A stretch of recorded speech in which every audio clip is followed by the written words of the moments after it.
Javier. How you doing? Oh, school's going well. I liked your paper. I listened to it on Substack with Visconti and Aquinas. That was pretty hot. So, are you going to be the guy, like the Colossus of Rhodes, standing between East and West, bringing them together? Is that what you're aiming to do? I have no idea, but that might be the case. Nice. Hey, Andrew, how you doing? Yeah, I felt like when I was reading your Substack that you were trying to bridge together Japanese and Thomism. So that was quite lovely, Javier. I enjoyed that very much. Why did you feel the push to do that? Because you Well, needed a grade? Because you needed an I assignment? so the whole point of me writing the paper was just to do like a paper on Buddhism, and Sam, it's Sam Willem. Good to see you, Sam. I wanted to talk about how there's in the West there's certain conceptions of nothingness versus the East. Mm, But then I realized that's a really broad topic, so I decided to specifically pin it down to two figures, which was Thomas Aquinas and Nishida. mm. But I think the result of that kind of paper was just like a very interesting kind of like dissection about like how we look at or understand nothingness, and like how Thomas Aquinas explains kenosis and how Nishida explains kenosis. It's a very kind of like fascinating comparison. Mm. But yeah. No, I mean, I really like those differences because, you have kenosis as in nothing, and then it's kind of opening, opening and nothing are so linked together. Clearing, as Mr. Luber's work on Heidegger. Chetan, good to see you, sir, on how these things go together. And it would seem that Western thought in approaching nothing, it's more like a lack of being as opposed to an opening. And I like how you brought that together when talking about Aquinas with like, how can Jesus be fully man and fully divine? And how you kind of brought, well, it's like, well, divinity actually, since humanity is more of a kind of privation, kind of being is a lack of full being, then Jesus is just kind of filling it up. And I think it really does help to bring an Eastern thoughts approach to quote unquote nothingness, to understand that thinking. So I thought the angle you took in that paper was really nice. Thanks. I was like, well, shit. But that doesn't even address like contemporary like Christianity right now with, Mm. Marion talking about God as a saturated phenomenon, which I think is really interesting. Um, I think that gets really close to something. God without being, that's another thing. Mm. Right? It gets really spicy now with Christianity Spicy. sort of addressing some interesting things. But yeah. Can I ask a question? Of course, Mr. Luber. I want to just dive into God without being a little bit. The last in the conversation I joined, I feel like we touched on that as well. Mm. And like the super saturated God, I'm not well versed in the difference between God and being because when I conceptualize it, and I'm assuming you're talking about being with a capital B. Sure. Yeah. Mm. Yeah, just like when I think about being with a capital B, it's hard for me to see the difference. It's hard for me to literally, because if anyone could just shed some light on what the difference may be, Mm. that would be helpful in Mm. my mind Mm. for me. Well, since ultimately it's apathetic, we can't shine any light on it because that would bring it into finitude and heresy, and we would be all struck by lightning. So we actually can't do that. I wish we could, Andrew. No, I joke. Marion is going to be responding. So for Heidegger, as you know, the concept of being is ruined by the concept of God, so he wants to separate them. Marion kind of does the reverse, where he's like, actually, the concept of God is threatened by the concept of being. And so he's separating being from God like Heidegger does precisely for God's sake, as opposed to where Heidegger is doing it for being's sake. And what Marion wants to stress is that God is, he'll use the phrase, a supersaturated phenomenon, as in he's the most radical of all radical particularities. And what this would also mean, therefore, is, maybe when we're talking, because of our net conversations, the word being can mean this radical particularity and supersaturated, but Marion's going to be talking from a tradition of more Western metaphysics where being is universal, general, non-contingent, etc., so forth. Where Marion wants to say that God is a being that you only know by relationship, by love, and different things like that. Now, funny enough, you could argue, hey, that kind of sounds like what Heidegger wants to do with being, right? Yeah, that's kind of the joke. But like, so for Marion, there's going to be a lot of things that this does. So for example, if ultimate reality is a supersaturated phenomenon, then the only way to know ultimate reality is a kind of relation to a thing. Like you have to love it, you have to approach it, as opposed to be impersonal or dispassionate. So you've got this kind of empirical tradition of where you know things by being objective, by not having an emotional attachment. And what Marion's trying to do is say, no, it's the exact opposite.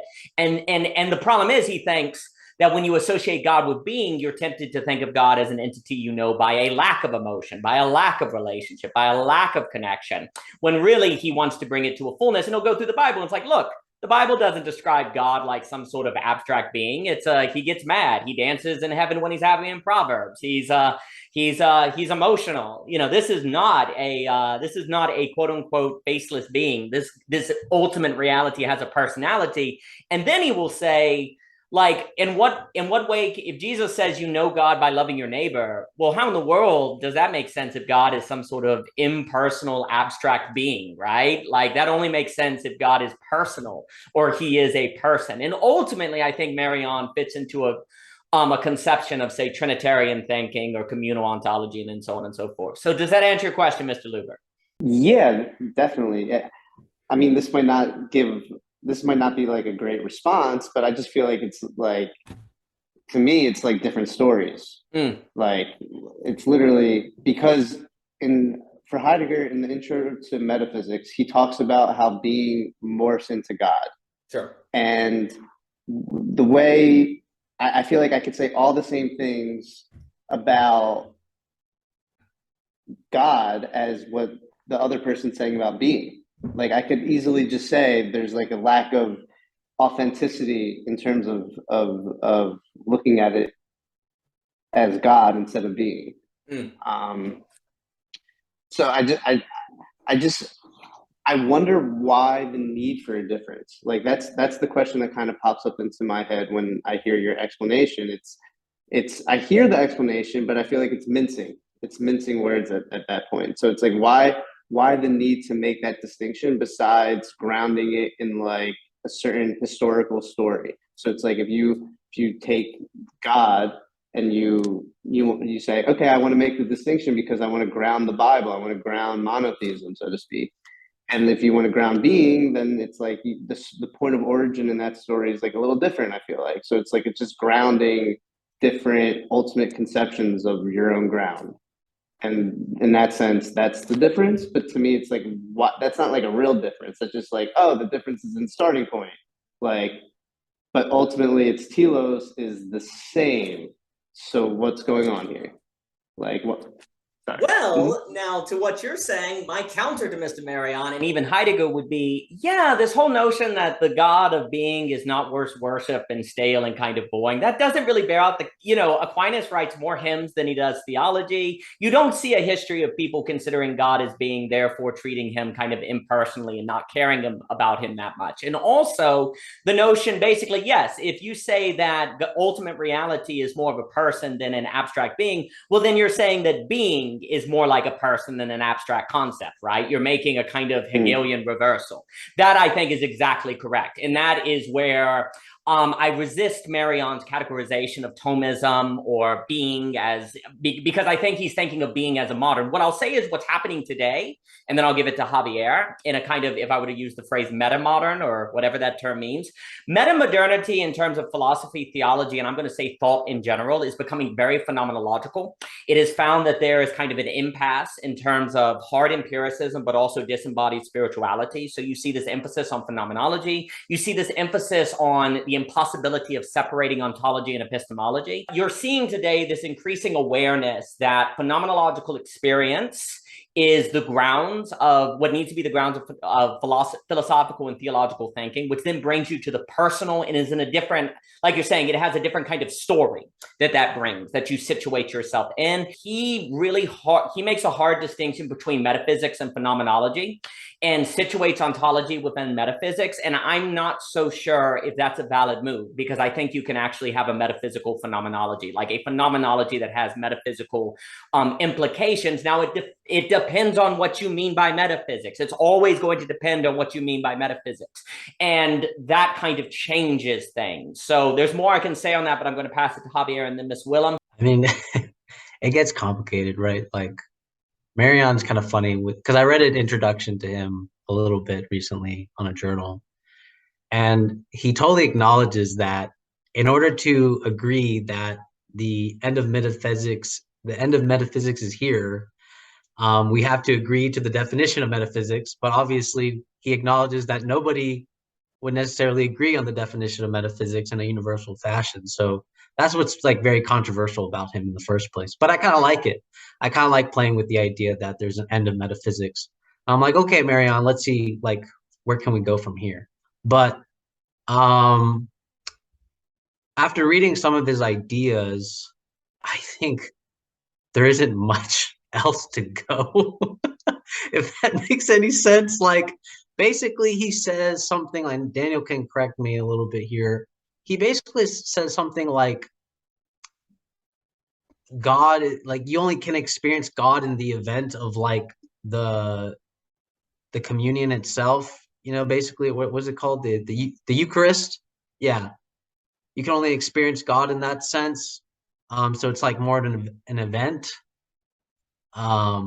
which is interesting. But more to, you know, Andrew's point about like he doesn't feel like there's anything different. I think, and this is like a very subtle point. I think when we talk about God or being, I think some ways we always have to sort of start phrasing it differently, just to sort of start detaching ourselves to dogmatic concepts. That's how I look at it. I don't really think in like in a retrospective sense, like everybody's been saying something differently. I think everybody's been saying something very similar.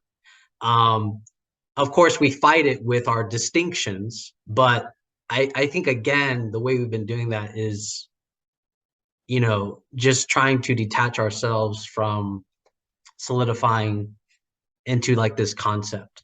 Because I actually really thought it was fascinating the way we keep conceptualizing God, and like it's almost like we keep escaping, trying to escape some maneuver.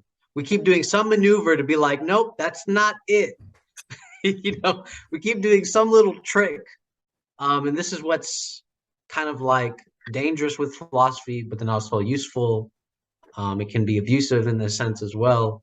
But yeah, I think Aquinas, ever since I wrote my paper, I've been really fascinated now, because I think what Andrew was getting at when he was saying, well, I feel like they're saying the same thing. Actually, Aquinas acknowledges that there's expressions of being, which I really enjoy, because at this point, I think that's what we're talking about. I think if I were to argue anything for Marion, I would say what he's describing is just another expression of being. Without being would be an expression. That's what I would say. No, I enjoyed your paper very much, and I'm going to pass it to Miss Willem and Mr. Lubert. Chetan, great to see you. Mr. Ebert, wonderful to see you. And I saw your phrase where you said the meaning of life is courage. I really like that. On that, I'm going to pass it to Miss Willem. Miss Willem, good to see you, and then Mr. Lubert. Good to see you too. I'm glad to be back. Haven't been in a while, but I wanted to kind of go back to what we had been talking about earlier with the distinction between being and God. Like, what is that? I'm actually not familiar with Marion's work, so that's good. I love a new rabbit hole to go down. But it made me think of something that Charles Taylor talks about, and about how like the possibility to not believe in God is something that's only like been around for like 500 years roundabout. Like prior to that, like how could you not believe in God? And I think when we try and create a different quality between a personal God whom you can have a relationship with, and then a like absolute God is all God that you can't have a relationship. It's like, I think that has a lot to do with like our enculturated perception of what we're encountering in the world. Like I think that you could have those two gods be one and the same. I think, yeah, yeah. So I don't really have a problem, I guess, conflating really being and God. I think that's something that I probably do in my work quite frequently. I love Charles Taylor. I read The Social Imaginary by Charles Taylor, a fantastic book. I got to read it again. I feel like the way he talks about God and like the enumeration of God, to me reminds me of how Heidegger talks about being as well. And I just think that's a great example of how like God and being can be very similar. Charles Taylor is like another good example of that. But I've been reading a lot of Michael Levin's work. He's like a biologist. Daniel, I sent him that video. I'm reading a publication of his right now from 2019 on the self, and how he's just talking about basically cognition is on a continuum. And I think, and to tie this into the God and being, the way I understand God is from like a Heideggerian perspective is that being is the continuum itself of cognition. That's what I think Heidegger would say, where it seems like the way we're talking about God and how I hear God is more like God would be on that continuum on an echelon so high that it's not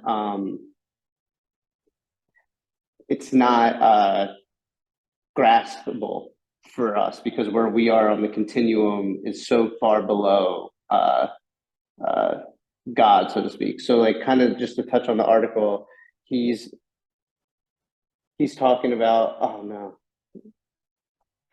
I might have to go, but he's just talking about how there's cognition in protons, there's cognition all the way down to the smallest part, and that his hypothesis is that the more purpose the particular, so to speak, has, the more it comes together and creates another bigger purpose, which then creates another collective, which creates another purpose, so to speak, a bigger purpose than the smaller particular. So I just think with God, unless I would like to hear an argument where God is the spectrum itself and not the continuum itself, and not the apex of the continuum, if that makes any sense. And I might have to go, and then I'm going to hop right back on. But I just want to say one more thing. I think this continuum of cognition and how he makes a difference between cognition and consciousness being truly a first person only domain, while cognition is a third person domain, supports, in my opinion, the notion of being and not God, in the sense that God seems to be this personal first person relationship that we have, where being makes up for the cognition, that third person domain. So we can't ever prove a first person domain topic. So it's like, to me, it's almost like irrelevant to talk about God, because it's in the conscious realm. It's in the first person domain, and not in this third person domain where being, to me, resides in, from my understanding. and different things. That Levin guy, I watched. He had so he had a talk on the Theories of Everything channel, which I enjoy. He also had that Lex Friedman talk. He's quite fascinating. It reminds me of where he made the point somewhere in there, where he's like, we tend to associate natural with good and unnatural with bad, and how that leads to kind of sloppy thinking. And he was talking about the xenobots or whatever, where you have these kind of robots, you do the cellular stuff. I found it really remarkable. I hope to read a bunch of his papers. But that distinction is kind of, I think, an example of where it's almost like we want to say natural is good, unnatural is bad, so we don't have to think about things like xenobots, and we don't have to think about the kind of horizon that he's bringing forth. I think similarly, there can be a, like one of the reasons Marion is against conflating God with being is because you neuter God. Like God's just kind of this abstract being. He can't do anything to you, right? He's just kind of, you can know them and have ownership on him. So he can't like surprise you or anything like that. And it's very interesting if we're talking about one of the reasons phenomenology can kind of be a useful angle for thinking, is that it is putting you in the realm of experience to look closely at things and to not run from them. Because I do like, we've been talking about this kind of notion on, we had the meaning crisis talk where that can be problematic, and instead like kind of the courage. I like what Mr. Ebert has said on that. And we've talked before about how the one who fears is like not made perfect in love. And that makes me think of Beyond Good and Evil, where Nietzsche has that great line where he says, love is always beyond good and evil. And that's another distinction following Nietzsche, where good and evil is a way to to push aside responsibility for valuing things for ourselves, because we can just say, oh, it's good, and therefore we should do it without ever seeing if we value it for ourselves. So likewise, this notion is we can go, oh, well, God is just being, and then we don't have to really think about God, right? So it doesn't have a possibility of encountering us, or we say, oh, it's natural, therefore it's good, and we don't have to think for ourselves. And that brings to mind kind of the Nietzsche conference on the notion of, I'm interested in on bestocentrism, looking for something external to us to bestow upon us our direction so that we don't have to do it for ourselves. Because if we do it for ourselves, that's terrifying. And we also have to value something that other people may not value, and that's very problematic. So all of these moves make me think of ways to avoid thinking or avoiding an encounter that would force something out of you. Because if God is just being, well, you don't have to worry about God doing anything. He's just a kind of an abstract being, right? If all you have to do is the good, well, you don't have to worry about valuing anything for yourself. You just have to follow the social order. Oh, if natural is good, unnatural is bad, oh, then we can just stick to the natural and go from there. And so what I will say, and then I'll pass it off to Javier, is it seems very, very important to identify where thinkers are still operating within a dichotomy that avoids a scary encounter almost, or an encounter that would require something of us. And it makes me think of Nietzsche, because now I'm on section 3. So like an idiot, I've been going through every section of book 5 of The Gay Science, trying to argue how it fits into bestocentrism, and the paper is way too freaking long. And it just, so that's where my head is. And it makes me think, so likewise, I meant to say, if you can think of nothing as nothing, like the West has done, is not apathetic, then nothing can't contain anything that could surprise you. But if nothing is apathetic, or nothing isn't nothing, there's actually something there that may transcend your natural categorization, where something could surprise you. Maybe it's Lovecraft, maybe it's the Trinity, maybe it's some glimmer of eternity through the transience or whatever. But it's I think very important today, as we engage in thinking, to not fall into thoughts that we fall into because we're trying to escape some sort of quote unquote encounter. And all of these, I think, suggest it. So let me pass it to Javier and then Chitan. This is why I like tension relativity. Because I would tell Marion that he has to stay with being, because it causes him more tension. But anyways, I've been wondering what you guys think about this, because when we talk about being, we talk about nothingness. I actually think voice is a better term, because Buber has always haunted me with that idea of the voice modifies. So when you encounter voice, your own encounter with it, you're always going to modify it. And so in essence, we're saying the same thing, and yes, it accounts for difference. But voice always seems like, I don't know, it accounts for so much, in my opinion. Because it's like, you don't have to think about being, you think about that voice that manifests, and that accounts for surprise and encounters. They could even make sense of the Bible and so on. So I really am fascinated with the idea of voice. And also how much I hate English, but also at the same time how it makes a crucial point. You know, voice, in order to account for voice, you have to take into account of everything: the context, the rhetorical choices, the tone. It's so, you know, intricate in that sense when you just are just looking at English and the way we do genre analysis, which I loathe so much. God damn it. But anyways, I recently found out that genre analysis is basically kind of like phenomenology, right? You're just looking at what is apparent, what is arising within the text, right? You're just saying like, oh, I see paragraphs, I see sentences, I see columns. You know? It's annoying, but anyways, yeah, I thought voice would be something to add to this.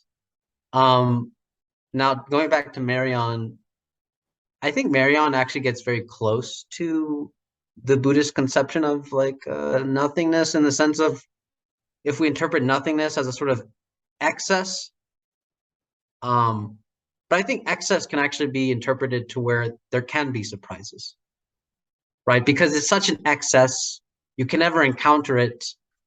It's only when you encounter it directly that it is what it is. So I think excess is something that I've been wanting to do more of a phenomenology of excess itself, because it does seem like, when you think about it, scholars, when they try to explain reality, because there is so much excess, you have to divide it to make sense of it. Right? The very fact that we came up with medieval philosophy to explain God as causation is the very proof of excess itself. Like the very fact that you have to be like, well, there's got to be a starting point, or I'm going to go crazy and I'm going to go insane. This doesn't make any sense.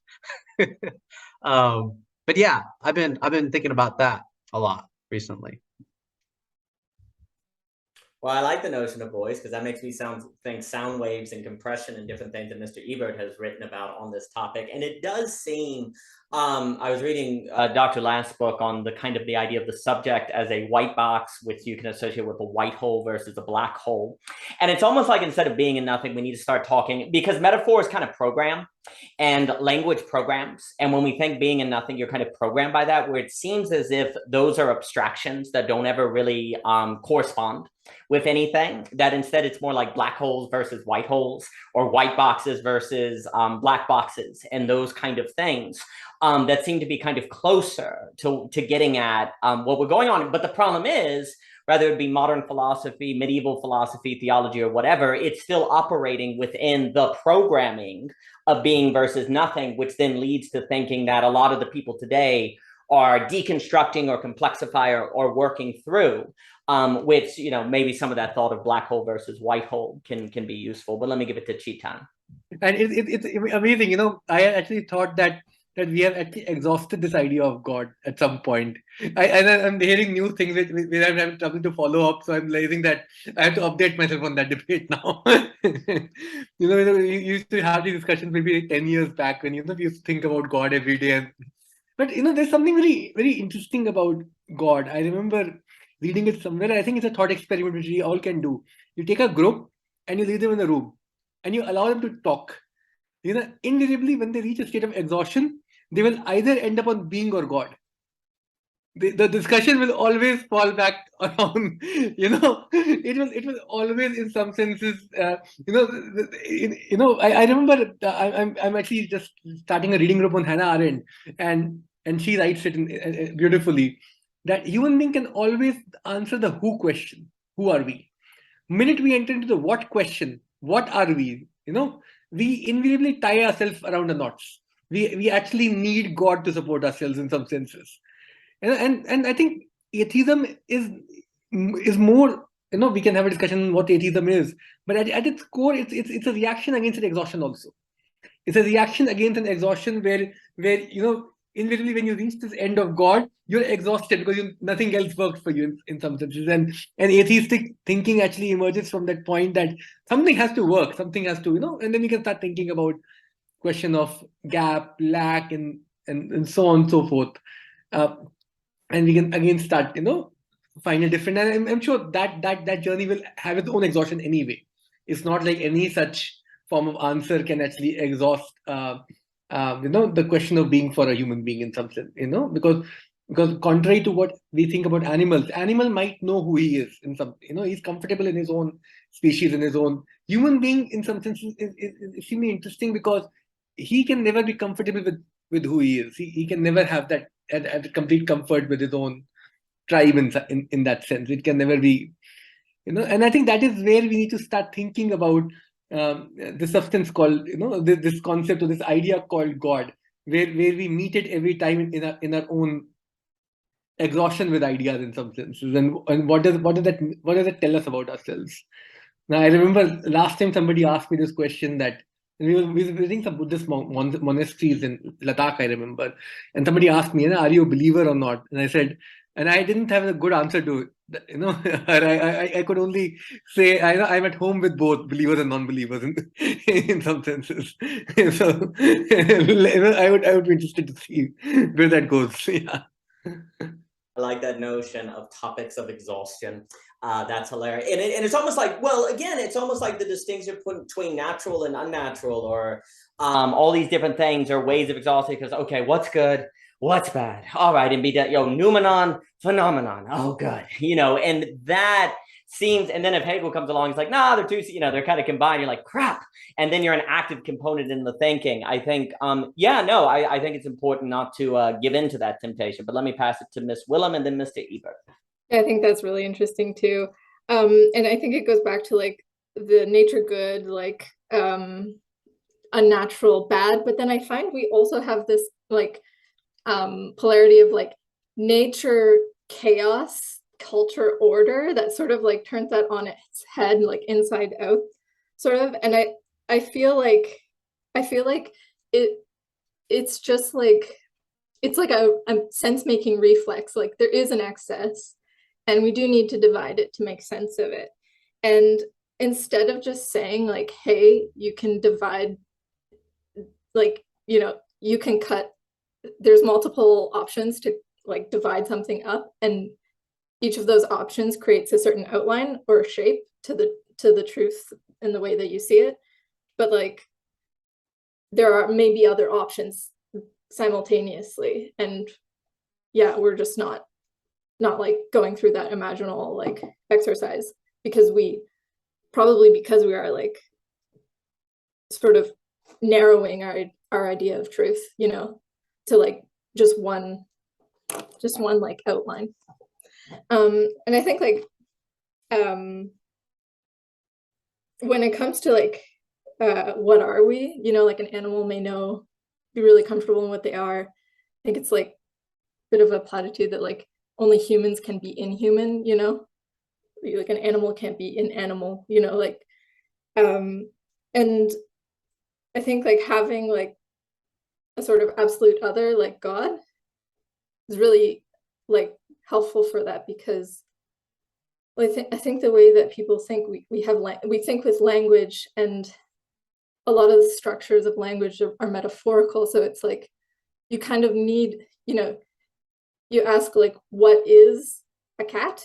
And you might liken it to other things, but what does that mean when you're that thing? It's like you need some exterior position to like view the thing like a mirror, and then you could say, oh, the human being is like this, and then probably from there you can say this is inhuman, but like, what are we saying when we say that?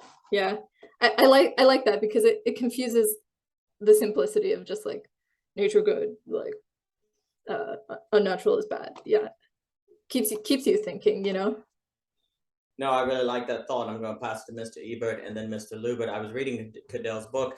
There is this notion of, say, thinking that the future is like AI is going to replace humans, for example, or thinking, there's a way in which that is, it's like you don't have to think anymore. You can just kind of, you're exhausted and you're like, oh, well, AI is going to replace humans. You say, oh, well, the second coming is going to come and God's going to say, there's this interesting, or meaning, we were talking about that, where meaning becomes a way to avoid thinking. And it's interesting because we're seeing all these different ways where we can almost fall into a temptation of exhaustion.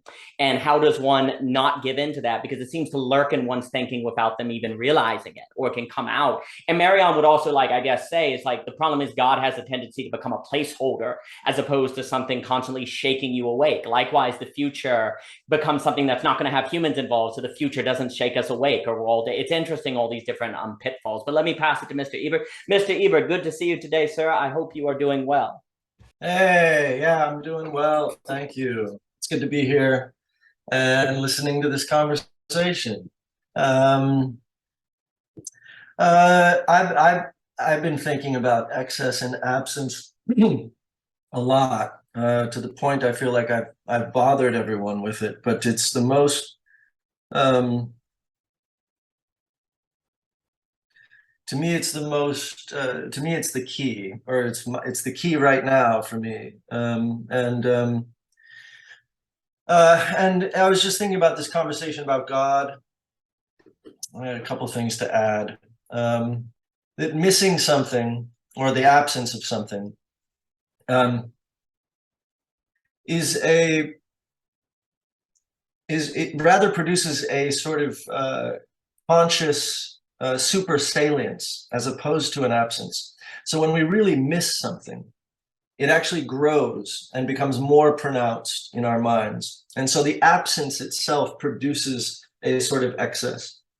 And then I want to sort of just say that this idea of God occurring at the limits of our understanding, I think necessarily, the excess of our desire to understand, coming up against our own limitations to understand. And that, it's like I look at my, we have a dog, one particular puppy that we relate to a lot. When we look at this puppy, we look into his eyes, and both me and my girlfriend experience this overwhelming feeling that we can't describe. It kind of renders us almost dumb.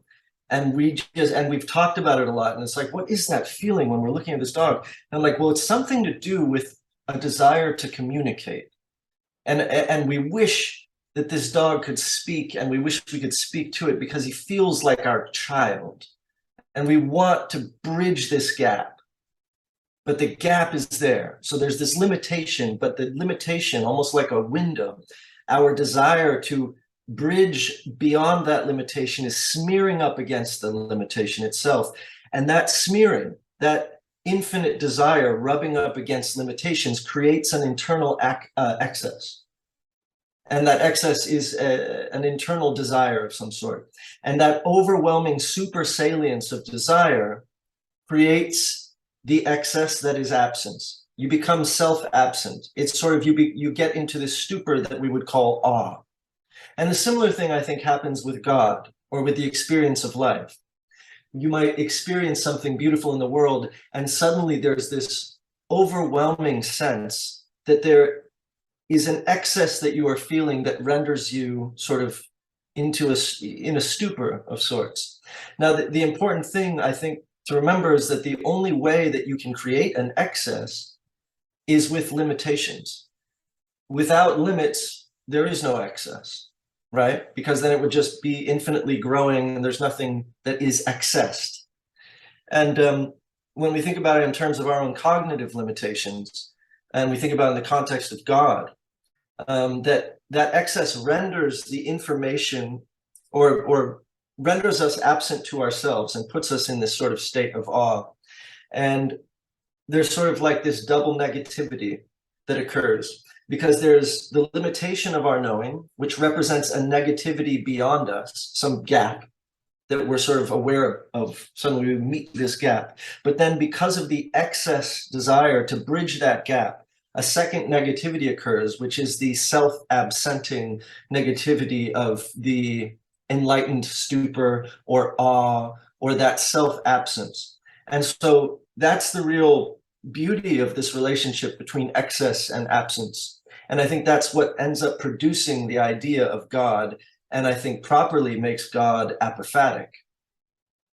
because it becomes this infinite self-relation that is so imminent that it's wordless, because it gobbles up all particularity in that moment. And I'm talking about God can be a third party, but in the moment of reverence, when you're completely consumed and within it, there's really no way to speak about it without breaking the spell. That was really beautifully articulated, Mr. Ebert. I really like the example of the pet there. That was fantastic. The note, and then I'll pass it to Mr. Luber, is the critique is that the more one doesn't occupy the realm of the phenomenological and phenomenology, as I'm putting it, the more it is easier to think of an ontology that is not like what Mr. Ebert just described, like a kind of an abstract where you separate being and nothing and they're not part of the gradient, you don't have this excess and everything you described. In the phenomenological realm, this is why the concept of being can be a problem, is because that can pull you out of the phenomenological realm where you can have all these like being versus nothing and you don't think it turns out, but the phenomenological, because phenomenology for the human is inherently finite, therefore entails limits. Well, that is the realm where you can have the experiences that Mr. Ebert is describing. And it seems that it is critical that we think that, because that's what is thinking needs to be located in, which for me is going to be very Hegelian, which is going to be escaping those problems. And what I think thinkers like Marion has a sense of is that when you're dealing with the abstract ontology, you're not dealing in the realm of phenomenology where you can actually think the principles that we need to think today, that are going to be in line with limitation and excess, and how limitation is the precondition for that excess, of which creates a relation to it that you then want to communicate with. And what is this feeling of a desire to communicate? Is it valid? Is it invalid? What is the nature of this apathetic? Is it apathetic that you can participate in somehow, that it can somehow have practical consequences for you? The more we move into the realm of the phenomenological, the more we can ask those kind of questions, as opposed to kind of be stuck in the realm of this problematic separation of either or that doesn't have us dealing in that. So I think what you articulated is very, very well put, Mr. Ebert. But let me give it to Mr. Luber. Mr. Luber, it is good to have you back. French class. Dang it, Sam. Okay, well, Sam, your French class is very lucky to have you, and it's always good to see you, Miss Willem. Always a pleasure. And Javier, what you were saying in the chat, that's great for first dates and friends. So that's really, really great. But let me give it to Mr. Luber and then Javier. As always, I feel like that was really well said, Daniel and Alex. That was really well said. It's funny. I have a lot of things to say about that. With excess and absence, I think of art is the first thing that comes to my mind, and just the phenomenology of the artist. But then when I was thinking about the phenomenology of artists, I was thinking a little bit about where phenomenology comes from, and just thought about Husserl a little bit. It's funny how much like him, Heidegger, these phenomenologists talk about being. Yet when you talk about the actual phenomenological process, in a way, when you think about it from being, it restricts the actual first person experience that you're having, so to speak. I have a trouble honestly making the distinction between like a first person and third person way of understanding the phenomenological process, because it seems like from the cognitive standpoint, that is the third person standpoint, it seems like when you have all the marks, the correct marks, the first person experience is basically like, it becomes like a self-referencing loop between, does Heidegger distinguish between being and becoming?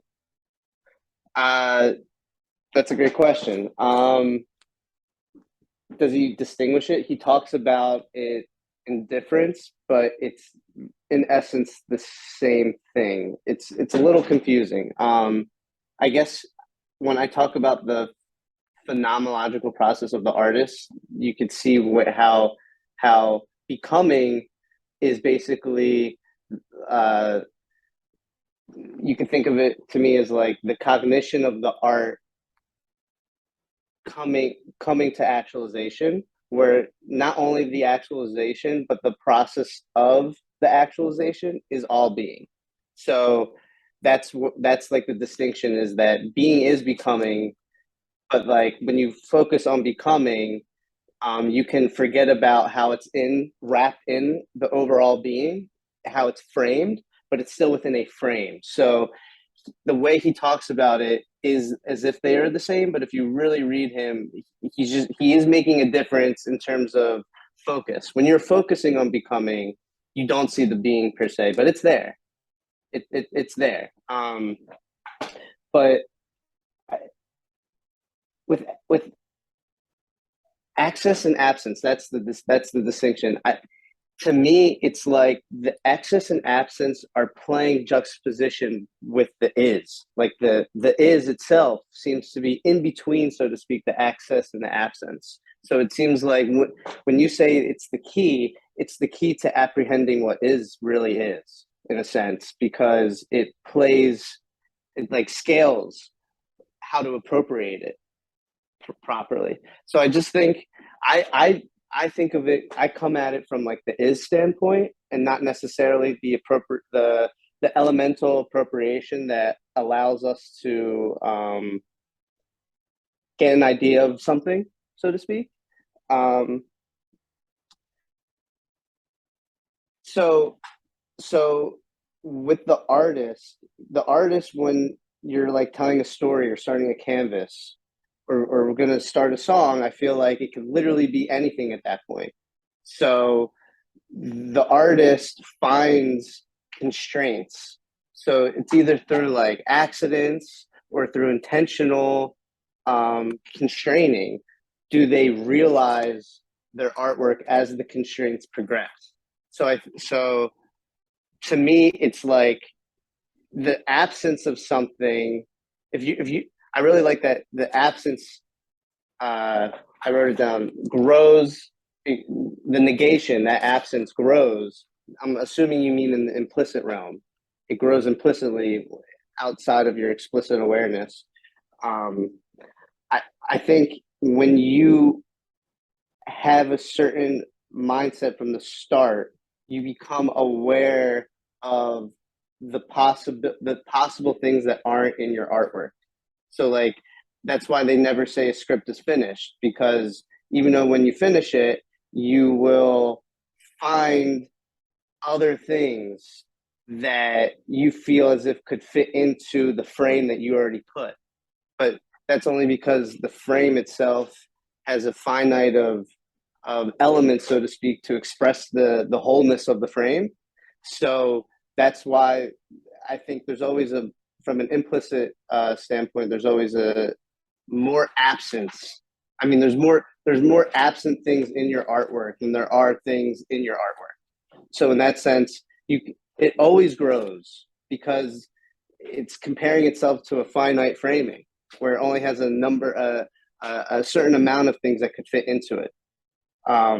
So I think it's part of the like puzzle game between like God and being is basically what I'm saying, where it's like, if you think about juxtapositions like this, like you can just go on a loop forever and ever and ever because it's constantly changing.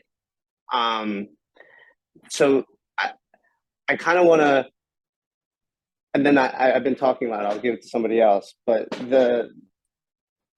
this ties into what we were talking about in the beginning, how like metaphysics is dead a little bit, or just like metaphysics has exhausted itself. I just think when you catch yourself in a dichotomy that is orbiting the is, so to speak, you'll always find there's a time where it's exhausted itself. So that's why I think starting from a place of these orbiting, the orbit itself of the is, will always lead you to a dead end, because metaphysics, that thing that orbits is finite because it's tied in, it's into a framing. So yeah, I'll pass it off. No, I appreciate that, Mr. Luber, and I'll pass it to Javier and Mr. Ebert, and I'll put something in the chat. It reminds you, I think it was net 5, maybe 6, where we talked about the movement from and to slash, like X and Y to X/Y.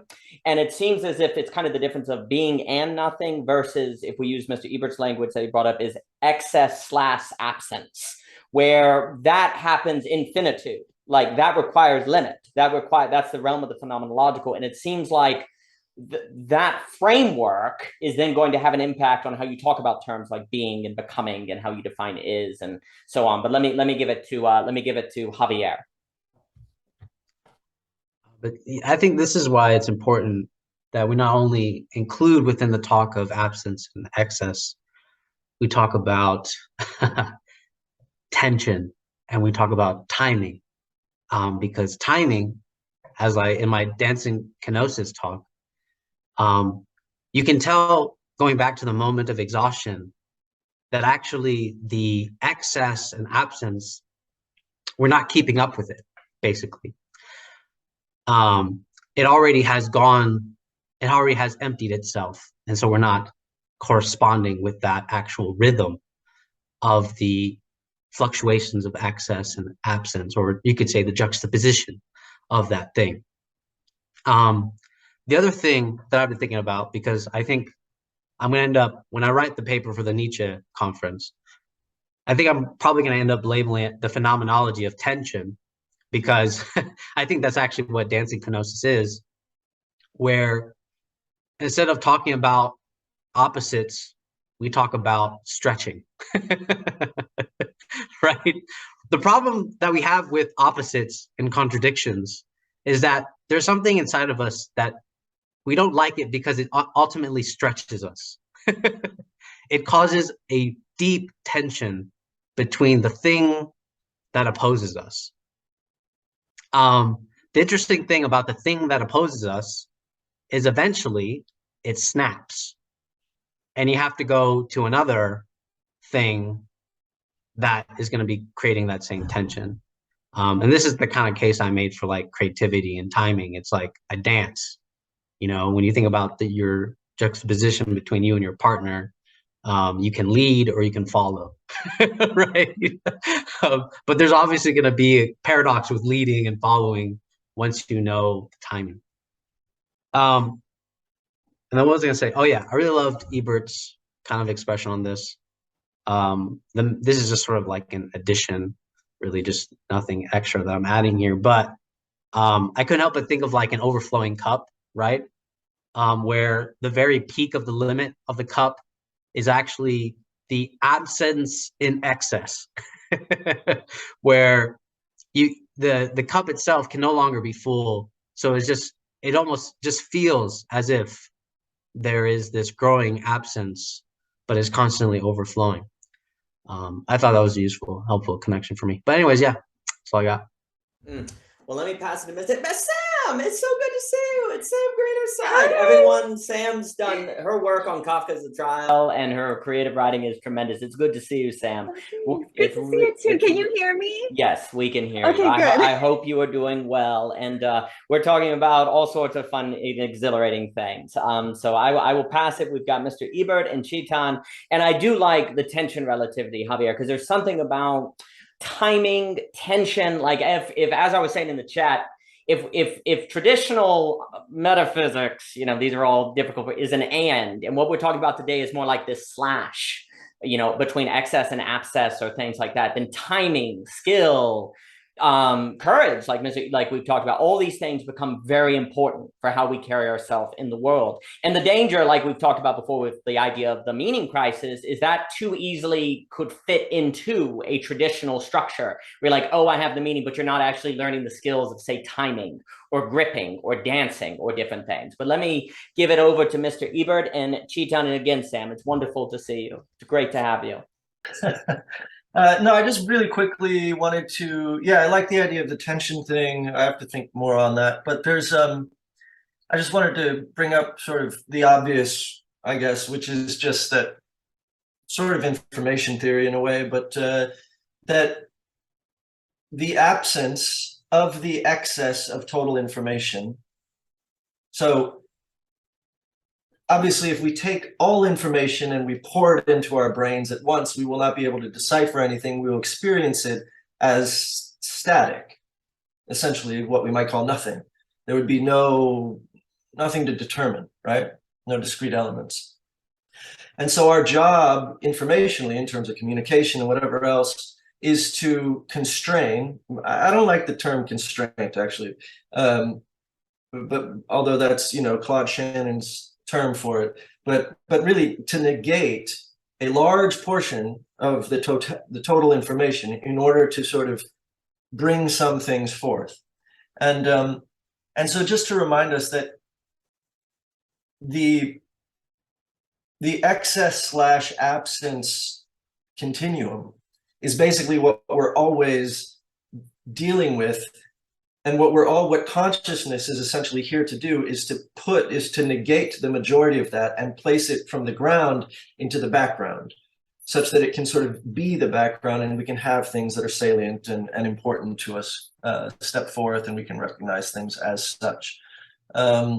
Yet we have this desire, some of us, those who want to experience God or experience like an ecstatic moment, we have this desire to re-enter that background, or to bring the whole background forth, to know everything at once.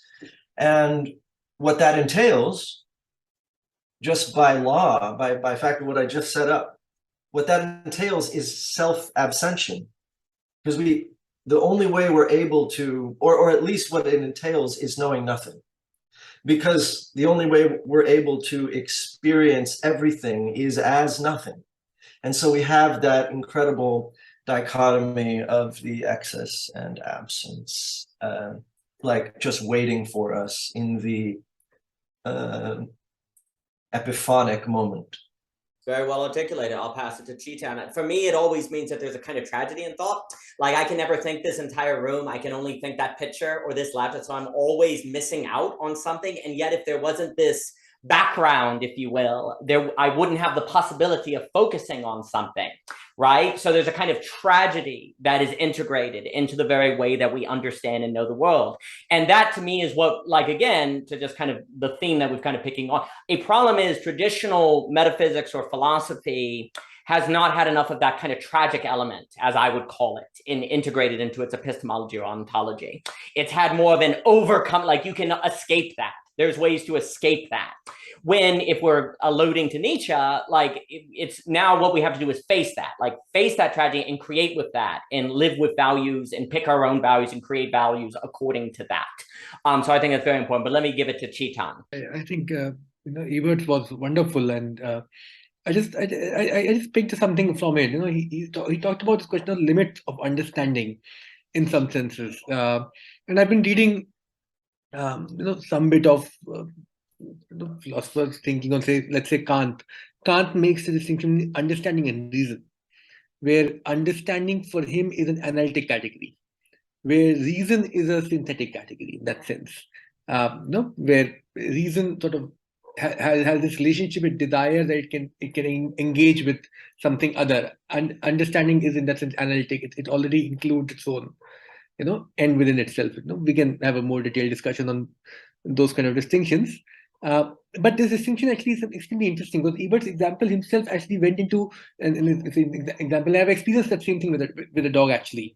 And what comes most starkly upfront in that expression is actually desire. And there is a question of desire more than there is, and we know in Lacan, Freud, that distinction, that articulation becomes much more clearer when Lacan says that there is no complete satisfaction possible in desire. You exhaust your own modes of satisfaction very quickly. Desire can very quickly consume everything, and when it cannot consume outside, it consumes within. That's the nature of that structure. When desire is completely unguarded in that sense, and it gets reduced to its partial rise, it starts consuming something within. It starts consuming you when it doesn't have anything else to consume. And that is where I think things like God and we enter into territories of God very quickly when we try and answer that kind of a question for ourselves. And that's why I think an earnest question of what are we becomes important there. I think what needs to be thought through, and something that I personally try and struggle with thinking about this, that at what point, so almost all great thinkers, and I'll phrase it like this, has this idea that when we think about this gap, and what Ebert was very nicely putting out this question of foreground and background, is that that at some point, the limits that you have of knowledge, in that sense, what you have, there's a form of thinking that you can never know everything completely. And then there are great thinkers who tell you that gap itself is the constitution through which knowledge becomes available to us. You have to affirm that gap. That non-relation, as Lacan would put it, is the productive side of all forms of knowing. And it is that embracing of the limit itself where something really productive is possible. Something where drive can become desire. Something where this radical relationship with the other becomes possible. And I think almost through the century, if you look at great thinkers, they've always talked about this radical embracing of that limit, isn't it? In one way or the other, that if there is some kind of knowledge possible, it is possible when we completely go to end of that limit and not fight it in that sense. That is where, something other of your desire itself, which was not originally there in the desire directly, becomes available, becomes accessible to us in form of some kind of knowledge and so on and so forth.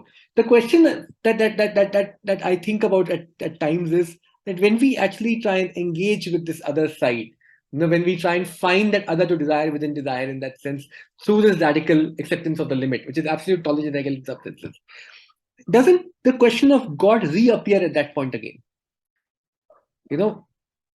And in what forms does it reappear? That interests me a lot. And there are say poets which help me engage with. For instance, if you look at Blake's poetry is not simply this exhaustion with our thinking of understanding. Or look at Rumi's poetry. There is something there in which that question reappears in a different texture, different form, which interests me as a thinker, not as simply somebody who wants to believe in God in that sense, but as something through which I can play with that idea of God again in that sense, and that I think, yeah. Thank you. That's like exactly where I'm at with God, because I'll face a nice piece of artwork and I'll have a certain desire going into it. Like Heidegger talks about always already being in a mood. I have some sort of disposition, and then the artwork takes over me, and it's like I find a new desire that I did not have before. Like there is something that has dropped within my first person domain that was not there before. And the person who created the art has no idea what kind of mood or desire I have going into the art. And yet they have the propensity to completely change and make my desire something new. Yet they can't experience how I feel. It's impossible. So that's where it's, to me, the focus is on this like third person aspect. It's really getting the framing correctly. And by doing so, you will create a first person individual to walk into that framing and enter into a feedback loop, a self-referencing feedback loop of their own, where the creator has no control over that feedback loop, but does have the ability to inspire it or trigger it. It's really triggering it. And I'm not to bring up Michael Levin again, but it's the same exact thing that they do with these xenobots, where they put the xenobot in the correct environment for it to trigger its purpose, for it to have the self-referencing feedback loop. So the big breakthrough to me that Michael Levin talks about here is that through cognition, we might able to get an idea of what consciousness is. And that like we might be able to get the relationship of what consciousness is with cognition. I misspoke. We can clarify what consciousness is through clarifying the third person cognition that makes up, so to speak, the individual consciousness that is dwelling within that cognition, if that makes any sense. And like, if to me this has to do with the God being debate, very much so, because what the artist can control, the artist can manipulate being, but they can't actually manipulate that God realm. They can only trigger it. They can only present an opportunity for someone to realize it themselves. I'll note a few things. One, I think Hans Baldessar was big on the notion that it's the encounter of beauty and art that is the paramount ground for the thinking of, say, God and actually metaphysics in general. Second, when Levon made that point where he was almost like, he made that point where he's like, I don't really like asking if something is conscious. I want to ask if there's a context you can put a thing in and a purpose is unfolded when it's in that context. And I thought that was a really interesting framing that he had in that Friedman discussion. So it asked, is there a context you can put the human in that then a certain purpose naturally and emergently unfolds if it's in that context, and what is that context? But yeah, he's fascinating. And he, like I said, I think yesterday there's a new talk that he did on the Theories of Everything channel. But let me get Mr. Ebert Javier. It's all good stuff. I just wanted to talk quickly about the embracing of the limit. Again, the excess absence stuff just sort of endless, appropriately. And the embracing of the limit, what Chitan said, almost necessitates or entails the sort of the appearance or the experience of God, whatever. So just to describe this one more time, we have these sort of limits, and it could be the limit to our desire could be more sort of, you know, like possibility or whatever it is. You're right, like limits to understanding is one sort of limit. Reason is another. To me, what I experienced with my dog or what I experienced with God or the apophatic moment is a desire to bridge to or a desire to be within, less to understand, like, you know, but to be sublated by. But anyway, so we have these limits. We have this excess desire, or we have this desire which meets its excess at the limit, and we embrace the limit and whatever. Whether or not we embrace it, almost irrelevant, but the more we embrace it, the more we will have these apophatic experiences, most likely, right? So we have this desire, it begins to excess itself against the limitations, and as it starts to curl in on itself and self-infinitize within the limitations, because you can imagine a balloon, right? And it just keeps being filled with air until, I mean, a better example is like a distorted guitar. I mean, for me, the way I love imagining is like when you're playing guitar, you see the waveform, but if you distort it totally, it's actually a flat line. It looks just like the flat line that came before it called silence, right? It's again, nothing, because all the relativity, all of the different particular frequencies have smushed and they've curled back in on themselves. They reach the excess, which is the limitations of the recording equipment, and curled back in on themselves and produced a flat line. Talk about absence and excess, right? The excess of distortion creates something isomorphic to a flat line. So anyway, so we have that experience. And what's so cool about that is that what the bridge we wanted to go toward, we cannot get there, but we can reproduce the conditions of that background of excess and absence within ourselves by meeting our own limits.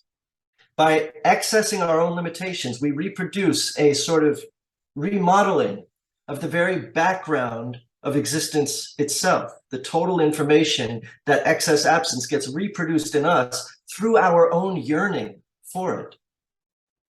And yet we remain separate from it.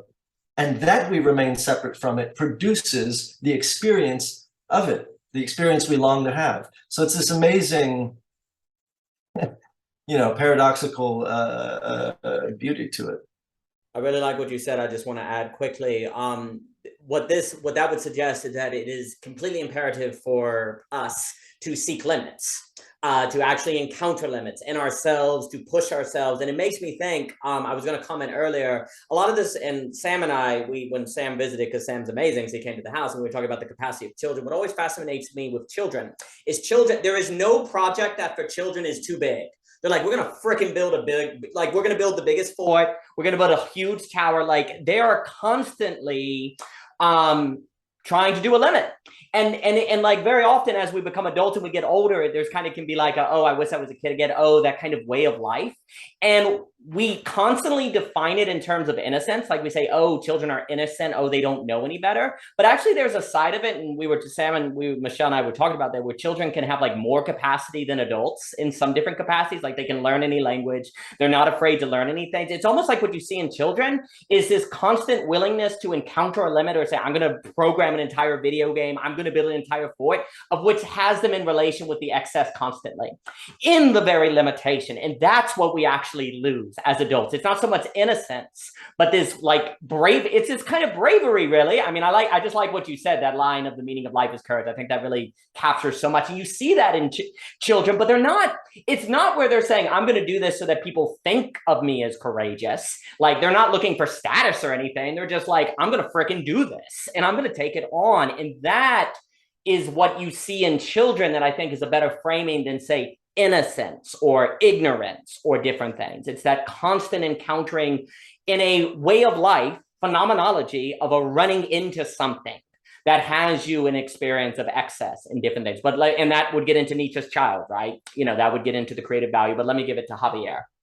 Now we gotta talk about love now, because I think Chetan had made another point in the last session about, you know, even when we have preferences for the people that we're attracted to, love has a way of sort of defacing those preferences or subverting those preferences into surprising us. We're like, wow, I like this person, even though they don't fit my preference at all, typically. You know, it's not the typical preference that I'll go for.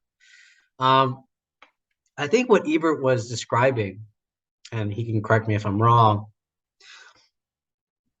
is how when we talk about absence and excess, this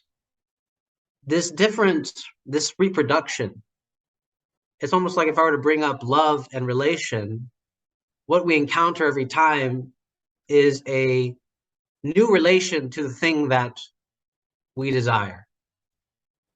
So that means the very exhaustion of a thing is already the peak and creation of a new relation to the very thing itself. And you can actually encounter this in your own relationships. You know, when you find a guy that's upset about a woman because she's no longer the same, his own exhaustion is actually the very proof of this new relation that he is not willing to accept. He's not willing to accept the very limits of that encounter with that relation that is now present at hand in front of him. So you can see how there's always this modality of relation that is always constantly changing. And it's always going to be at the very peak of a limit.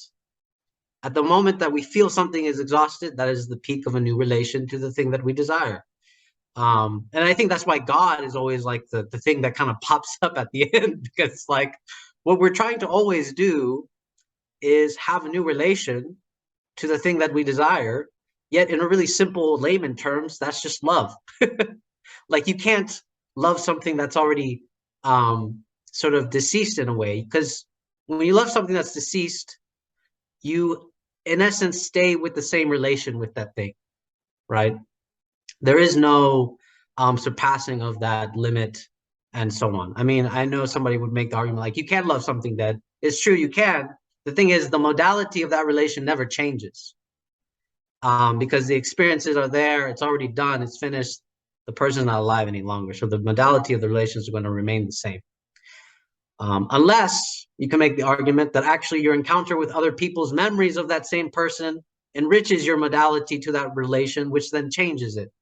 But then that would just prove my point about the living relation to the thing itself. But yeah.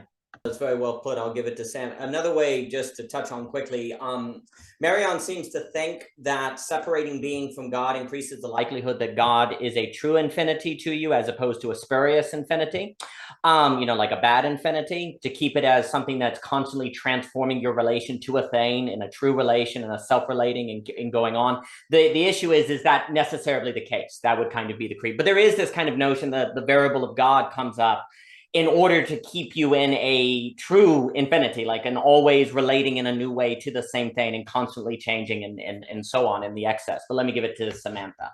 I really love what Javier said about love, and especially Alex when he was talking about limits and being limitless. I actually just went over The Sorrows of Young Goethe, a analysis of that, and talking about unrequited love.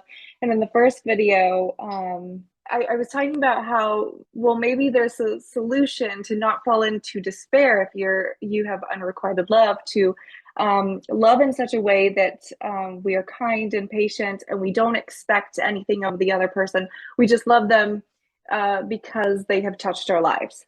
And then in the second video, I said, well, this kind of poses a problem, because that kind of love is a very pure love. And I thought about being in everydayness and non-everydayness, and how emotions, Goethe has this beautiful ability to kind of write in this everydayness, and emotions themselves are, they seem to be in this mode of everydayness, and they're almost invisible to us as they emerge and as we're going through them, until we step back and observe, hey, I'm angry, hey, I'm envious. And so there's almost a limitation to us as humans to love in such a pure way, because that emotions are invisible in that everydayness. And in order to have that pure love, it's almost like we have to step out of that and look at it objectively, and say to ourselves, well, am I being kind? Am I not being envious? Am I not expecting anything from the other person? Like that, I just think to myself, like, how hard would that actually be to do? And so when Alex said that about limitations, I just thought of that, and yeah. Well, that's really interesting, and I'll pass it to Ms. Luke, because there's like this idea that when you're, say, feeling love, you're in it, and it's not like it's all consuming, and then you almost need to step back in a third person to say, oh, when I feel an emotion, I'm entirely consumed by it, and therefore I'm limited from knowing I'm in that emotion. But then the funny kind of Hegelian move is to say, oh, well, precisely then, because there's a limit there, there's the possibility of an encounter with excess. So it's interesting to think of the needing to actually step into the objective per se, to see that feeling of limitlessness as evidence that you are limited from encountering the limit in the experience, which thus verifies this relationship between excess and absence. Which that's what's interesting. In the same way that I look at the picture and I can't see the whole room, there's this tragic need to have the focus, then the step back and realize, oh, the focus keeps me from seeing the whole. But then here's the move. What seems to be critical is to somehow, and we were alluding to this earlier, somehow see it as a good thing, that you have to tragically focus and lose the whole. Somehow see it as a good thing, or the grounds of creative possibility, that when we feel love, we're limited from realizing we can't not feel the love. That seems to be the move here that we're pointing at in today's philosophy, or Nietzschean, or sublation, is to see this as a positive development, to see this kind of tragic state as a positive thing, and how to live with it positively. That seems to be, or constructively, whatever, language or whatever, that seems to be the move that we're getting at. And I really like how you brought that in to the relationship of love and unrequited love. That's wonderful. That reminds me of something that I remember you told me in a conversation, Daniel, where you said the limit, you can only, I'm paraphrasing, it's basically, you can only know the limit until you've exceeded it. Exactly what Ebert just put in the chat, and it makes me think of kind of Ebert's question, what Heidegger thinks between becoming, and like the difference between being and becoming. It seems like Heidegger doesn't account for this God aspect in terms of the personal element to it, where like you're so your like your ego, your desire, you want it so badly that you go beyond what is good in order to and not in order, but only then to realize that you've gone past it. And that's where I feel like philosophy is just a very good thing, because I I believe philosophers have like the biggest egos out of everyone, in the sense that they're aware, because they're so egoistic, they're aware of how big their ego is, and in a sense have to, because of their ego telling them, place it in what's good. They have to place it in that limit. And in that sense, that very aspect of identifying the limit, I think, is a very like egoistic move. Not saying egoistic in like a bad sense, but it just makes me think of like, I'm reading Nishitani right now. I'm on the second chapter where he's just talking about like the relation, like the personal, the impersonal relationship with God. And it's I just wonder what he would say in terms of this quote unquote limit, because it seems that, and I'm just reading him, so forgive me if I'm just dead wrong, but like it just seems that he doesn't really articulate a limit, because articulating a limit is coming from that self-centeredness place, and not, to use Vervaeke language, it's not coming from the transjective realm. Like, I just wonder what Nishitani would say to this to get this. It seems to be a Hegelian notion of limit. No, I'll just add another thing to Chitan and Alex. I'm not completely sure that Nisatanti would say that, but I do associate, yeah, Mr. Zaruba, that would be good, I do associate his thing with a bit of Master Eckhart. And Mr. Eckhart would say something along the lines of, you know, God is where God is not believed. The moment you believe in God, that God's not there, in a funny way. And that's why he's always kind of talking about, like, to believe in God, you have to kill your belief in God, and it's all that strange thing. And there seems to be like levels. There seems to be like, if we're using the example of the picture and all of that, there seems to be the not focusing on anything, okay? Then there's the focusing on something. And then there's this third level that's focusing on something, aware that that very focus is keeping you from an infinity, if you will, right? Like that thing you're focusing on, the act of focusing creates an excess. So there's not focusing on anything. So there's neither absence nor excess per se, but then there's focusing on a thing as if there is no excess, just the thing. And then there is the focusing on something, realizing that that act of focus creates must occur. The very occurring of that means there must be an excess. And that seems to have theological implications. That seems to have philosophical implications, personal implications, like those different levels of different things. But let me pass it to Chitan and then Mr. Ebert. Yeah, I'll just sort of probably say the obvious, but you know, it's interesting to say things like that. So if you think about this question of bad and good infinity, and we think of them in this sense that, you know, so if you have an infinity which is like 1, 2, 3, 4 till infinity in that sense.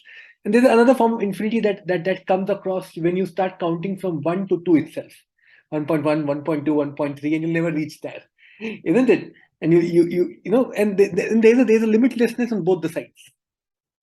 Yet, I think when Hegel thinks about his determinate negation in that sense, he thinks about this form of infinity that you encounter when you encounter completely finite things. In some senses, you know, when you encounter, and what is interesting about something like this determinate sort of encountering this kind of determinacy is that it is in this determinacy that the object becomes completely infinite. That is where you encounter the infinite object, and there's a very interesting play between finiteness and infiniteness that occurs there. So there's an infiniteness which is out there, which is you know, meaningless to us. But then there's an infinite that you encounter when you completely affirm the finite, in some senses.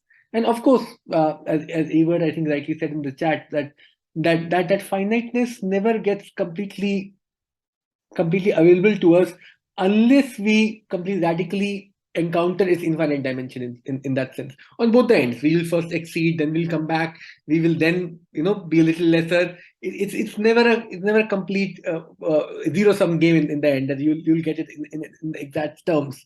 but you'll always get it in a very particular way, where you can actually encounter its determinacy through its limitlessness. You can encounter its limit through that limitless dimension that exists in all finite things. In that sense, Hegelian thinking of infinite is not that you're making something from infinite to finite, as we see it somewhere in its introduction and preface.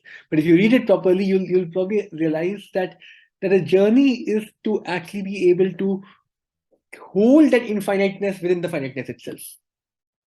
That's the journey, to be able to hold that, and as I think Javier would say, that tension in that sense within the finite domain.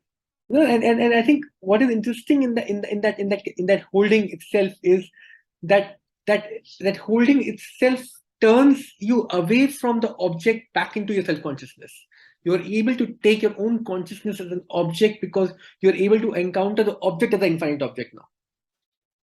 There is something of that nature which is happening, which is extremely interesting in that thinking, which where you find your own self looking back at yourself, looking back at you in that sense. Yeah, just thanks. That was very well put. Let me pass it to Mr. Ebert, and then as we come up on the end, if anyone has final things to say, please. I've enjoyed this very, very much. So, Mr. Ebert. Yeah. I think the main thing I want to say is that if anybody happens to be watching this and you're like, oh, let me go find some limits, and you think to yourself, I'm going to intentionally place limits everywhere so that I can experience this. And in fact, I'm going to become sort of dogmatic about limits, and I'm going to say limits are required and they're right here. Here's the limit here, and here's the limit here. And these are the fights I used to have with Bard. And to me, limits must be found. They must be incidental to our searching, to our experience. And limits are designed to be accessed. So that you access a limit, don't worry. A new one will produce itself if you travel far enough. And that's the fun of life. So yeah, I think I could respond to Chetan and talk about sublation all day and infinity within the finite, but yeah, I'll leave it at that. I'm glad Ebert brought this up, because yeah, that's like my whole thing with tension relativity, is that I don't want somebody to create new limits. Like, the tension is already there, and I use the tension as the indicator for the limit. Like, this is where the limit is. You just need to start paying attention to where the tension is, because then you can actually start dealing with the limit. So that's why I was very careful thinking about this, because I was like, someone could easily become, exactly like Ebert said, dogmatic, think about like, let me just find every limit, yada, yada. And yet they're avoiding something. And that whole thing, like, that is like the main crux of like why I was like, no, it has to be relative to you. So I was just adding on to that because I thought that was brilliant right there. I want to just add on to Javier then for just a second. I think that's a great point with regard to tension. Now I understand what you were saying with tension better. It's like the old, sage advice to like run into your fears, or to run toward your, the things that are making you uncomfortable. And I guess the reason why I was sort of bringing that whole like back is that the more you run into those tensions, the more you'll start to experience that limit, and the closer you'll get to it. And, I'm writing a little paper right now. I mean, my whole freak theory thing is basically that transcendence occurs once these limits are accessed. And as someone else said, I think it was Chetan or maybe it was you, that the moment of the accessing of the limit, I think it was you, marks or is the marcation of the next phase. And in science and all sorts of things, those are called phase transitions. And those phase transitions happen at these saturation points. McLuhan used to call them break boundaries. So he has a bunch of examples, but One interesting one, let me see if I can remember the whole, something to do with the speed of sound and pilots who end up getting to Mach 1, then Mach 2, something very strange happens. But that's a pretty good example just in and of itself. You know, you get right up to that break boundary and this sonic boom happens and suddenly you're at Mach 1. But those moments are these sort of break boundaries from a town to a city, from a novice to an expert, from an expert to a master, you know, and these sort of moments are things we all experience, and they happen right at the point of accessing the limits. And so moving toward our attentions, just wanted to double tap on that. I'll pass it, that's excellent. I'll pass it to Mr. Luber and Samantha, and I want to note quickly, one of the great mistakes that happens in religious traditions is they define the opposite of faith as unbelief, but really the opposite of faith is fear. It's very important when Peter rejects Jesus. He knows darn well he's seen Jesus do miracles. It's not that he stopped believing in Jesus. He got afraid of the crowd, right? And he gets afraid and he looks down at the water and he sinks. And so thinking about fear as having kind of a paramount problematic role in people's lives, I think is really, really important, and that there's a tradition of that unfortunately gets lost when moderns think of the name of the game as believing the right things, as opposed to living courageously or facing fears or turning into tension, which I think, you know, the more you get into suburbia life or modern life and you have less things to encounter, it's easier to fall into that mistake. I just want to note that, but let me pass it to Mr. Luber. And I'm sure you've asked this question so many times, but all this talk of limit makes me, and like the concept of there always being a limit and just the incidental limit, it's like there seems to be no limit on limit. And in that sense, like for me, my mind just goes to art first. It's like you don't know when you're done your painting until you fucked it up, until it's completely just done, where you can't even go back to it anymore.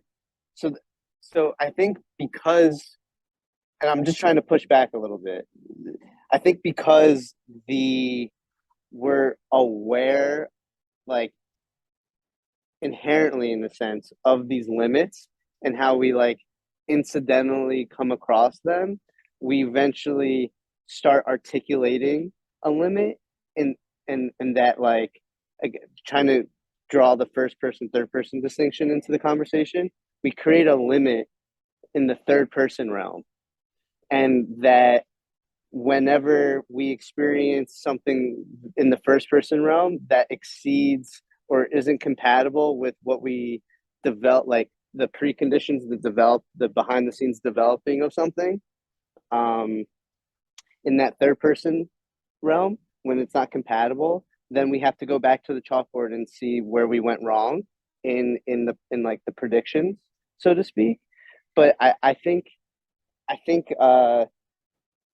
the embracing limits and constraints when you have a good appropriate like first person, so to speak, understanding of constraints and limits, in a sense frees you from the concept of limits. You feel limitless in that, like with my writing partner, he's an amazing piano player, where like I can like mess up a few notes and he could just like riff off of it.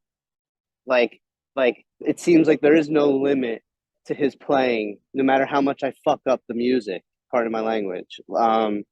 It seems like there's that personal relationship with God, if you will, that once you straighten that out, you feel like there is no limit. And maybe that's the Hegelian negation sublation, the absolute knower, when you're at that point.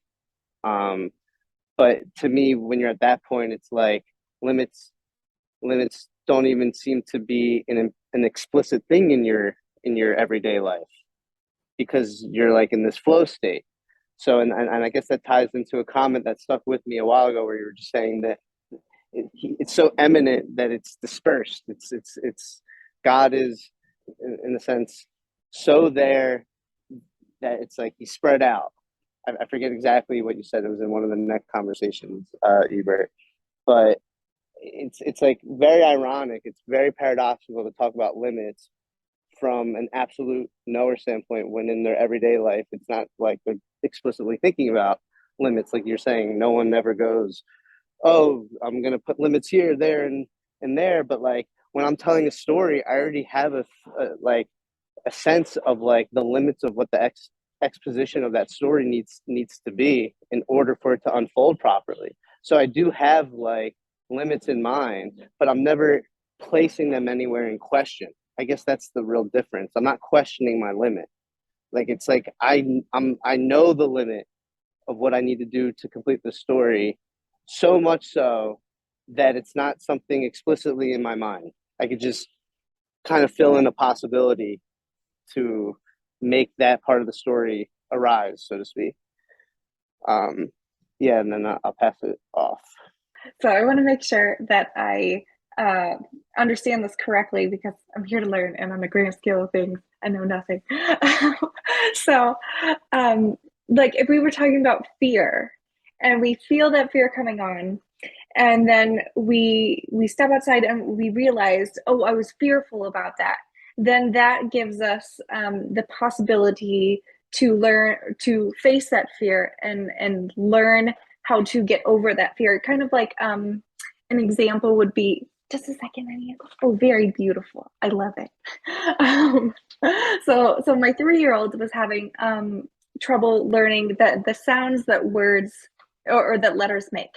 And for the longest time, she would be like, I can't do it. Like, I'm just not going to learn it. And so, like, I realized, I was like, okay, she is having trouble with this. Well, how, then it was like, I have to think of a new way to teach this. And it kind of opened up more possibilities to teach it. So I started singing to her the sounds that letters make. And I'd be like, C says "c" for cat.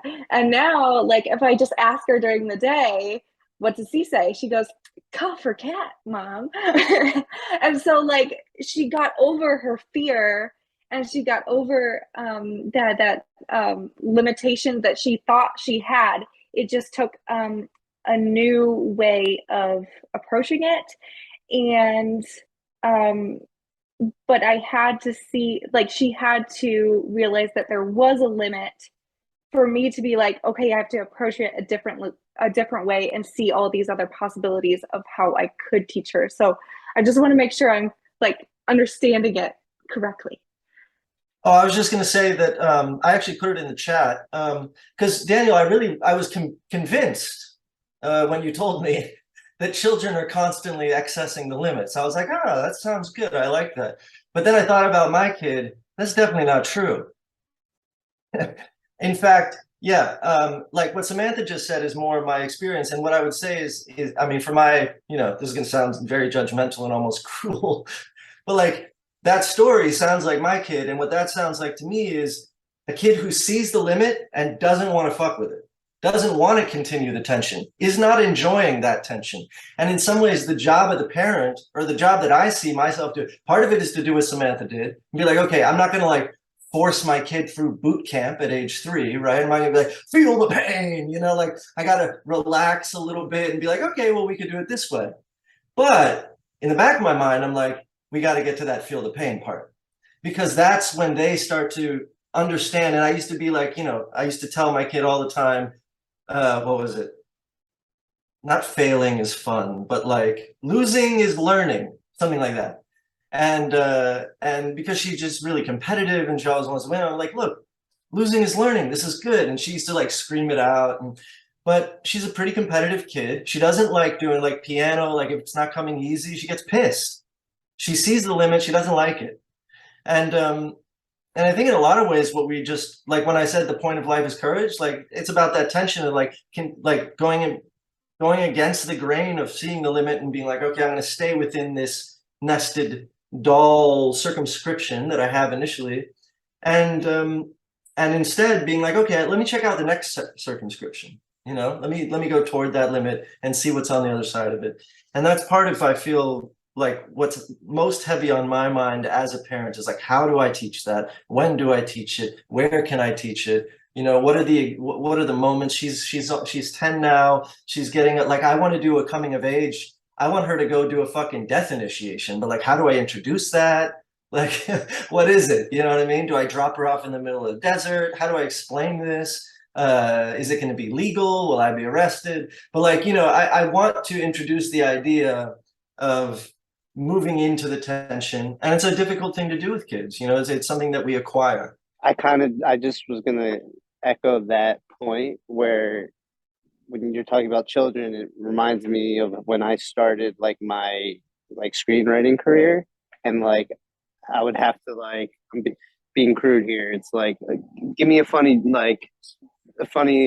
pilot or sitcom or whatever, and I would send it into the producer, and he'd be like, "It's not enough. Like you're not touching on these touchy topics strong enough." So then I'm like, "Okay, come back," and then I go too far, and I would have to find the right sweet spot, so to speak, to like appease them at first.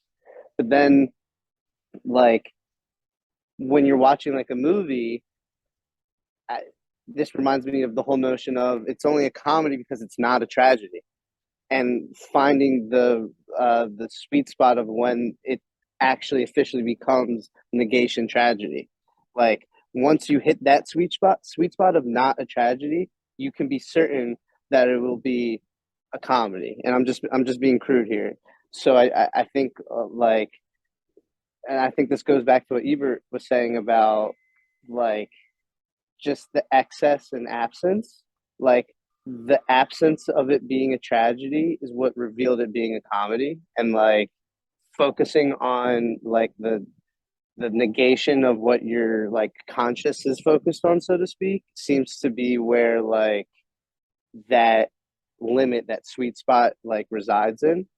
So I feel like when I'm like writing stories now, I don't even think about rules or things anymore, because it's just very much ingrained, because I've gotten to that sweet spot enough.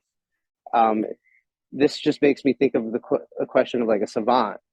Like, what if you had a child that just knew how to hold that tension, that get to that sweet spot right away? Why are they able to get to that sweet spot? Whereas, to use my story comparison, it's like it took me a little bit to like understand certain rules and certain things. And yeah, expand upon this question of child and limits in some senses. You know, one of the things that about limits, and I wrote in the chat also, that they only become available to retrospectively. If you're trying to see limits in this very direct sense of the word, that there is a limit, you're entering into some kind of problem, as Ebert pointing out to us. You know, you find limits precisely because they are never accessible to you. You know, in its direct form, you always know them in hindsight, in that sense. And as we know, there are a lot of such things which actually become available to us in the retrospective manner. With childhood, I think I have something to say on it because of my own daytime work in that sense with children, that we think that, and one of the mistakes that adults we make sometimes is to think of limits, especially with the context of child, as something that we can recognize before a child encounters it, as something, if he does this, that's the limit, that, and the trick of encountering a limit is not that when we expect the child to encounter it, but to actually understand that when is it the child is actually encountering it for himself or herself. And there's a difference there. There's a marked difference in that sense, because child doesn't struggle with things like we do. Child may give up on an object today, will pick it up 3 days later, again will give up 5 days later. There's a system to that erraticness which we may not recognize. One of the classic examples being how a child learns language, because we never teach a child, because we don't know the grammar ourselves to teach a child grammar in that sense. And yet a child who is its own incorrect sentences is picking up grammar. He's encountering its own limit of its own speech while speaking it without actually getting a proper input from his environment. So the challenge with limit actually becomes that in what forms does those limits become accessible to us? And that's not an easy question to ask. We may phrase it in some metaphors, but that's quite a hard question. I don't want to go at too much of a length on this, but quickly to sort of end this story on it. One of the things that happens in this moment is that if you want to know what are the limits that a child is encountering, you have to let go of the end the child is supposed to reach. There is something about that suspension of that end that helps us understand and helps us connect with the limit that the child encounters for herself or himself. It is only then we can start working through those, through those limits. If we are not concerned with the end that is supposed to reach, maybe learning something or reaching something, but to actually engage with what is the limit that child reached when he or she was doing that activity. There is some kind of a method to that madness that comes from that, And I'll just stop here and I'll probably end up. Thank you so much. All right, so actually this talk on limits and then like the issue of like parenting, this actually reminds me of my brief reading with what's that fucking book called? The Swan's Way. Yeah, Proust. Yeah, where there's a scene where Proust wants to really sleep with his mom in her bed, and his dad keeps resisting this idea, right?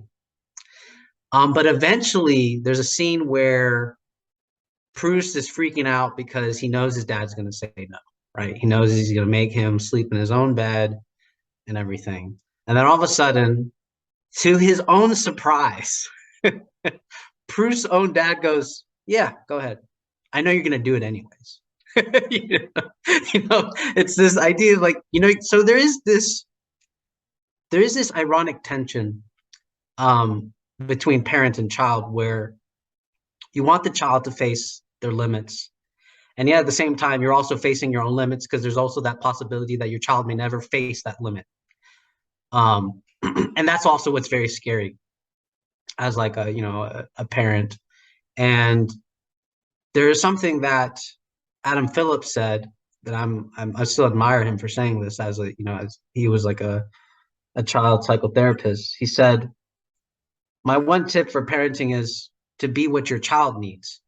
Of course, this is so ambiguous, but there is this way of like seeing where there's a point where I'm actually interfering with my own child's like tension, or it could be in such a way like, for example, if my child is afraid to leave the house, I don't just push her out the door, be like, hey, or face it. What I do is, it just depends, right? You have to understand how your child is in such a way that you could say, look, today, let's get to the door of like the living room, or like, let's get to the specific space and call this like your limit for this week, right? If you can get there, okay, right? And then the next week, you push it a little bit further, right? And then hopefully by the time you get to leaving the house, you're just asking for just one step out that door. And at that point, they could see it's such a fine line between the house and the door, but they've been doing this the whole time, that they can finally do this. So there is this way in which, and this is why timing is such an instrumental like idea, because there's moments where it's like, yes, this is the truth. This is your tension. This is your thing that you need to face. But there's also like the right time to face it, if that makes any sense. There's like that specific moment where it's like, okay, now this is it. And actually to go to what Chetan is saying is actually retroactively, it can manifest as this failure. The failure gets incorporated in the own thing itself. So yeah, this is something that I've been thinking about a lot because with my whole tension relativity thing, because I think it was Jyoti that pressed me on this. She's like, well, how do you make sense of like the retroactive part? And I'm like, yeah, you're right. The retroactive part is that the failure itself becomes incorporated as the tension. And yet, funny enough, the failure itself, as Luber has pointed out, can actually not be a failure. It can be a part of the improv itself. Right? So yeah, I'm gonna leave it there. Magnificent. Anyone have any final things to say? I've enjoyed this very much. So a few things. I'll make some generalities, and of course we have to make distinctions. So what's interesting is children seem to be very good at vision. adults seem to be very good at endurance and very few people seem to have passion. So what you see in children is the ability to have ambition, like, oh, we're going to build an entire fort. Then you're like, okay, let's do it. And they're like, no, that'll be hard. Whereas adults are trained to be able to endure and suffer and go to work and do whatever. But if you ask them, do you have vision, or are you going to take risk, or is there anything you're going to face? They're like, no. So the name of the game that seems Nietzsche to be talking about is passion, which is a vision. Passion is a vision you will suffer for. It is a vision you will endure. And that seems to be what is very, very lacking. It seems very, very difficult. So what tends to happen is children who seem to have ambition or are more creative or more unbound, as they socialize and become adults, they're trained to be camels in the sense, in the Nietzschean sense, they're able to endure. And some of them even can become lions where they'll fight. But when it comes to a passion, if you use that language as I'm using, when it comes to create and suffer for that creation, that's very, very rare. And that seems to be what we need to move toward. Now, what's difficult is, of course, there seems to be something about passion that requires one to face things that are unexpected. Because if you expect something and you're kind of like, that's the limit, like Mr. Ebert was talking about, like you choose this limit. Well, that limit is probably going to be set within your paradigm, your worldview, your mechanisms of self-deception, your ideology, so that the limit is like an obstacle that you can overcome, but it will probably simply be in service of your pre-existing paradigm. That's why limits often have to choose you as opposed to you choose them, because those are what shake you out of your worldview and your ideology and make you face something that you would not normally face. Because if you choose the obstacle, it's more like when you choose a limit, it becomes an obstacle as opposed to a limit. And once it's an obstacle, it's more like, it's almost like in the movie Snowpiercer, where the revolutions are in service of the ruling power. It doesn't actually change things. It solidifies the pre-existent. And so that's why you cannot choose those things. A good note of Heidegger, a way I like Heidegger is the emphasis on clearing, on creating a clearing. And even like Heideggerian scholars like Thomas Sheen will talk about, we need to think about Heidegger more in the business of clearing as opposed to being. Whether one agrees with that or not is a different matter. But the notion is to create space where things can encounter you that are incidental and unplanned. And that's the only place where you encounter truth, basically. You only encounter truth where the unexpected occurs, right? And you see, we spend our entire adult lives, so where children have the ambition of kind of facing the unknown, when it comes to then needing the endurance to construct and overcome that unknown, they're like, nah, I'm not going to do it. Where adults gain the ability of endurance, but then they bracket out the unknown in the incidental. Whereas the passionate seems to be the ability to have the vision, to follow it where it will, and to endure whatever incidental may arise, so that you can face it and overcome it and not be overcome. And this is where courage and fearlessness are very, very, very critical. And then you have to have the skills in that clearing so that the limit that you encounter doesn't overcome you, but actually you're able to supplement it into whatever you want to create in the values that you're passionate for. And what seems to be very interesting is we've been talking about, to bring this to a close, this difference between true infinity and spurious infinity or bad infinity, where this good infinity seems to be, it's like, and it brings up love. Like there seems to be a form of love where people want love by simply getting new experiences, right? Like a new person to date or a new place to travel to. Well, that's a spurious infinity. You're just adding to the list. The name of the game seems to be the true infinity, where you say, relate to the same person you love, and you're able to see an infinity in them, and you're always sublating them to something else, and you're not getting bored. Boredom, a society of boredom tends to be a society that has fallen into bad infinity, spurious infinity, because it needs something new. It is not able to relate to things in a manner that make them new constantly, because to do that, you'd have to face yourself. And Chitan was talking about this. When you relate to things in a true infinity, that relates on you who are doing the relating. That begs the question, why can't you relate to this thing infinitely? Why do you get bored with it? Why does it get exhausting to you, right? Why does it get exhausted? Because that would force you to reflect on yourself. And it seems to be what we need to be able to do is to engage in the passion that would enable us to go into a clearing where we would encounter the incidental, of which would be the limit, and then whatever that unknown thing is, we're able to relate to it like art. like a true infinity, that we are able in it to have that true infinity. And that seems to be the name of the game of the skill of true infinity, the skill of passion, which is to bring the child and the adult, the ambition and the endurance together into the passion that is also fearless, because it is able to go into that clearing with the confidence that whatever arises, I will relate in terms of a true infinity, as opposed to move on from it in a spurious infinity that would not force me to face myself and rise to the occasion. Because indeed, I agree with Mr. Ebert, if we want to find meaning in our life, then the answer is courage. And courage would be what that occasion would demand of us. And with that, I've enjoyed speaking with you. So thank you very much for your time. It is always a pleasure, and I always look forward to it. You're all beautiful people. Oh, Mr. beautiful. Ebert, you're beautiful. No, I'm leaving. That was amazing. That was a great ending. Well, you're beautiful. Thank you for being here. I don't want to ruin it. Well, everyone, thank you all so much. You're beautiful souls. I will see you now. Have a great one.